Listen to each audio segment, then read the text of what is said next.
സുവിശേഷം കേൾക്കാത്ത കാലം എന്തോരന്ധകാരസ്ഥിതിയാർന്നോരെന്റെ ദൈവത്തിൻ നാടിന്റെ കോലം. അന്ന് മാറുമറയ്ക്കാനും മേലാ, പള്ളിക്കൂടത്തിൽ പോവാനും മേലാ. ഭർത്താവ് ചത്തങ്ങു പോയാൽ തീയിൽ ചാടി മരിക്കുക തന്നെ.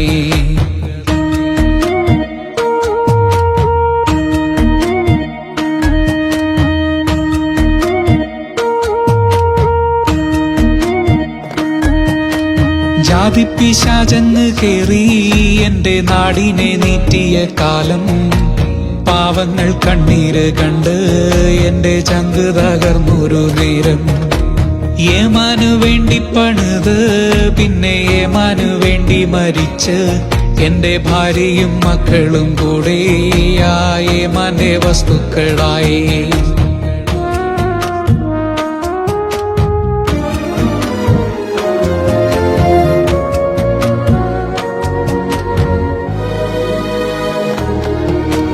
ദൈവത്തിനില്ലല്ലോ ജാതി എന്ന് കേണു പറഞ്ഞ് നടന്ന നല്ല മിഷണറിമാരിങ്ങ് വന്ന് യേശുവിൻ സ്നേഹം ചൊരിഞ്ഞ് പള്ളിക്ക് ചേർത്തൊരു കൂടം പണിതാൾക്കാരെയെല്ലാം വിളിച്ച് അക്ഷരജ്ഞാനം പകർന്നു.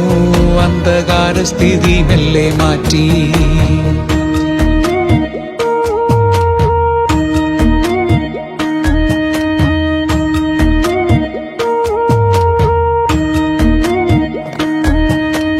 അന്ന് ഞാൻ ബൈബിള് കണ്ടേ, എന്നെ സ്നേഹിക്കും ദൈവത്തെ കേട്ടേ.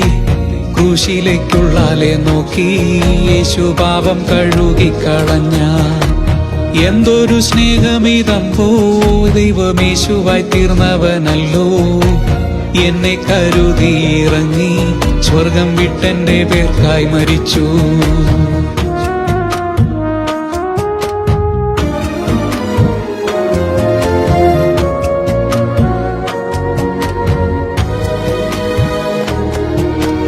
എന്നുടെ പാപക്കടങ്ങൾ എല്ലാം കാൽവരി ക്രൂശിൽ കൊടുത്ത് സാത്താന്റെ കോട്ടയിൽ നിന്ന് എന്നെ ദൈവത്തിൻ പുത്രനായി തീർത്തേ.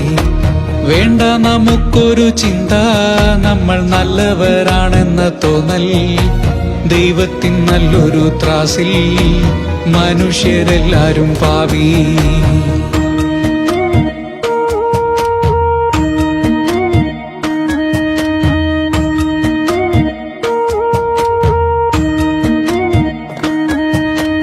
ചുമ്മാ പറയുന്നതല്ല, കാശ് പിരിക്കാനുമല്ല. കൂടപ്പിറപ്പല്ലേ നിങ്ങൾ, ഒന്നല്ലേ നമ്മുടെ രക്തം. ദൈവങ്ങൾ വേറെയുണ്ടെങ്കിൽ പിന്നെ യേശു മരിക്കേണ്ടതുണ്ടോ? ന്യായമായി കിട്ടേണ്ട ശിക്ഷ ക്രിസ്തു ക്രൂശിൽ എനിക്കായി സഹിച്ചു.